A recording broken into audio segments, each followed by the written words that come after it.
दोस्तों आज की वीडियो में हम आपको बायोस्फीयर रिजर्व्स यानी जीव मंडल निकाय के बारे में समझाएंगे कि जीव मंडल निकाय क्या होता है और किस प्रकार से एक बड़े वन क्षेत्र को 3 अलग अलग भागों में बांट देने से जो जंगली जानवर होते हैं या जंगल के जो वनस्पति जात होते हैं उनकी रक्षा की जाती है। और ये तीनों अलग अलग क्षेत्र के क्या नाम है एवं इनके क्या सीमित क्षेत्र है और इनके क्या कार्य है। अगर हम इसे समझें तो आइए पहले एक आंकड़ों पर नजर डालते हैं।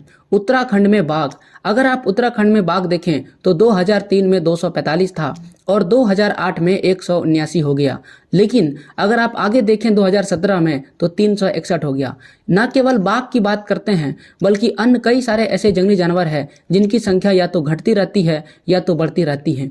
ऐसे जानवर दुर्लभ हो जाते हैं या किसी कारणवश से इनकी मौत हो जाती है या जो शिकारी होते हैं इन्हें मार देते हैं। इनकी सुरक्षा के लिए ही सरकार जीव मंडल निकाय का निर्माण करती है और एक आंकड़ों के अनुसार जीव मंडल निकाय के चलते ही जो 2006 में बाघों की संख्या 1411 थी वह 2014 में 2226 हो गई। अब ये जीव मंडल निकाय होता क्या है, इसे समझने के लिए आप ऐसा समझिए कि एक बहुत बड़े वन क्षेत्र को 3 बड़े भागों में बांट जाता है ताकि इसकी सुरक्षा की जा सके।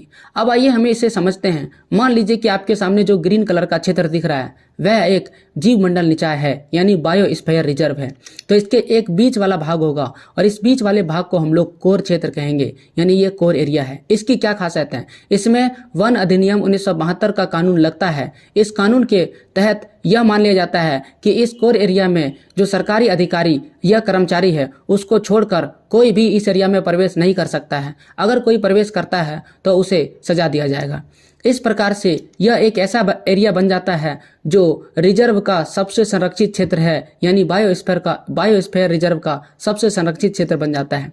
इसी प्रकार से यह एक ऐसा एरिया होता है जहां पर स्थानिक पौधे और जानवर ही रह सकते हैं। मानव यहां तक दूर दूर तक आपको दिखाई नहीं देंगे। इस क्षेत्र में अनुसंधान प्रक्रिया जो प्राकृतिक क्रियाओं एवं वन्य जीवों को प्रभावित ना करे ये आप कर सकते हैं। यानी कि अगर आपको किसी तरह की शिक्षा लेना है, जानवरों का अध्ययन करना है या जानवरों से किसी नए तरह के शोध करने हैं या पेड़ पौधों के लिए पर शोध करने हैं तो उनके लिए आप इसमें प्रवेश कर सकते हैं। लेकिन आपको ना ही जानवरों को क्षति पहुंचाना है ना ही आप पेड़ पौधों को क्षति पहुंचा सकते हैं। इसके बाद का जो दूसरा भाग होता है उस दूसरे भाग को हम लोग बफर जोन यानी बफर क्षेत्र के नाम से जानते हैं। बफर क्षेत्र कोर क्षेत्र के चारों ओर का क्षेत्र होता है और इस क्षेत्र का प्रयोग ऐसे कार्यों के लिए किया जा सकता है जो पूर्णतः नियंत्रित व गैर विध्वंसक होता है। इसमें आप पर्यटन के लिए घूमने के लिए जा सकते हैं, यहाँ पर मौजूद आप जानवरों को देख सकते हैं। इसलिए इन एरिया में नेशनल पार्क और वाइल्ड लाइफ सेंचुरीज बनाई जाती है। आप इसमें मछली पकड़ने और जानवरों को चराने के लिए भी कुछ सीमित क्षेत्रों में आज़ादी दे दी जाती है। अनुसंधान और शैक्षणिक गतिविधियों को प्रोत्साहित करने के लिए आप इसमें जा सकते हैं। लास्ट वाला जो जोन होता है यानी सबसे बाहरी, उसे हम संक्रमण क्षेत्र या ट्रांजिशन जोन के नाम से जानते हैं। इस क्षेत्र की अगर बात करें तो इसमें मानव बस्तियां बनाती है, फसलें उगाते हैं, प्रबंधित जंगल और मनोरंजन के लिए क्षेत्र तथा अन्य आर्थिक उपयोग के लिए क्षेत्र भी शामिल होता है। यह बायोस्फीयर रिजर्व का सबसे बाहरी हिस्सा होता है और यह सहयोग का क्षेत्र है जहां मानव उद्यम और संरक्षण का सद्भाव से किए जाते हैं।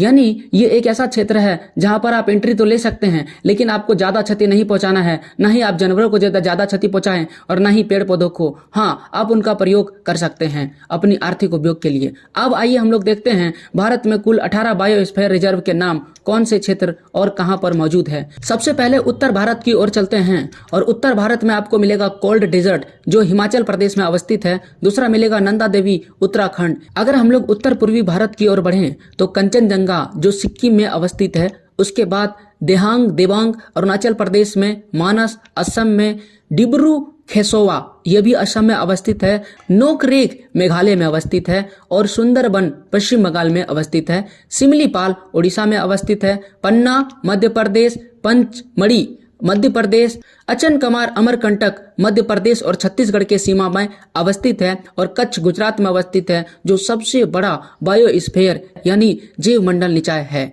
अब हम लोग दक्षिण भारत की ओर बढ़ें तो दक्षिण भारत में आंध्र प्रदेश में शेषचलम मिलेगा और नीलगिरी तमिलनाडु और केरल के बॉर्डर पर अवस्थित है। उसी प्रकार से मन्नार की खाड़ी तमिलनाडु, अगस्त्यमाला तमिलनाडु और केरल की सीमाओं पर अवस्थित है। और अंडमान निकोबार द्वीप समूह में अवस्थित है ग्रेट निकोबार बायोस्फीयर। इस प्रकार से हमने आज बेहतर तरीके से बायोस्फीयर रिजर्व को समझा। उम्मीद है आपको बेहतर वीडियो समझ में आया होगा। ऐसे और वीडियोस के लिए चैनल से जुड़िए और वीडियो को लाइक कीजिए।